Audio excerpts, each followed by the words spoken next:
सोहर होला बड़ा निक लागेला सोहर के भावाई चाहे ना जी ए बाबू जब रानी लोग भावती होला नु कहे दे ठिकाना को मन जाए लगेला अरे बाबू मन बनू आए लगेला कुछ है देखे पाला ना खाए के मन ना करेला अरे चिकन वो कहीं आएगा ए बाबू है दे सोहर के भाव लागत है कैसे रानी लोग भावती होला रानी लोग कहेला कैसे बाबू कहे कब अरे एक तो हमाया नावा के अरे पातर दूसरे गर्भ अरे मातल दूसरे गर्भ अरे मातल कहने पानी रहो नाव बताई देना पानी बोलने लायक बबुआ कहीं के सखी में कह अरे एक तो हमाया नावा के अरे पातर दूसरे गर्भ अरे मातल दूसरे गर्भ अरे मातल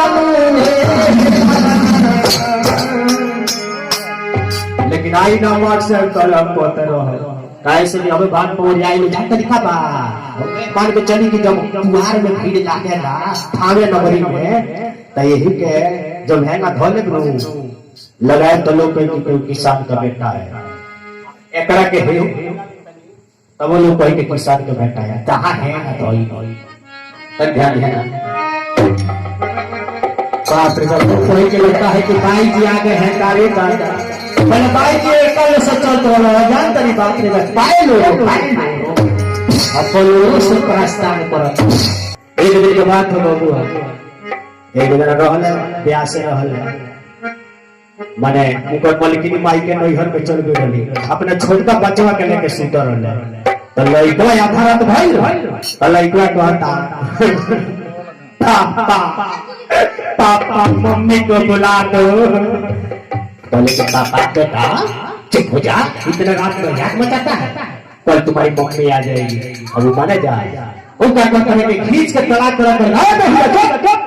लड़का मानो तुम्हारा पापा मम्मी को इसी वक्त बुलाइए इसी समय बुलाइए बस खींच के मरले में हमारा हिस्सा है ना दो चार मरले तो लड़का कहता पापा पापा या बहुत गंदे आदमी है बहुत बेकार आदमी है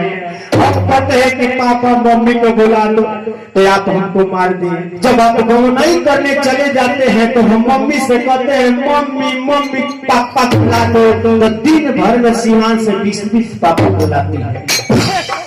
बाबू है कभी चले क्वालिटी है बिहारी भाव ये है गाना बजाने की मुर्गी भाव ये है लोग तो होली जरा हंसाओ जरा कराओ जरा होलचा बनाई हो लेकिन कहीं भी जाने तो लोग कहेगा जाएगा हर चढ़ावा जाएगा जाओ तो सौरी ना पारा हंसाओ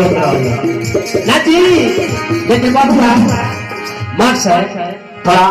हमने के सोहर में मंगल मोहर आई ना हम नामो हम सोहर में जोड़ के कागज नहीं हम ऐसा बिहार से हैं समझ में आई देखी से चीज देखी है बहुत बेहतरीन इस सोहर मंगल को हो सके हम यहाँ के चरण में बार बार बोल लगे मेरे प्रणाम करते नहीं कि चाचा जी रोज जहाँ रही हमेशा राजा बन के राज करत रही हमने को हमेशा उत्तम बन के सेवा कोई नहीं हमेशा सेवकाई कोई गई राउत का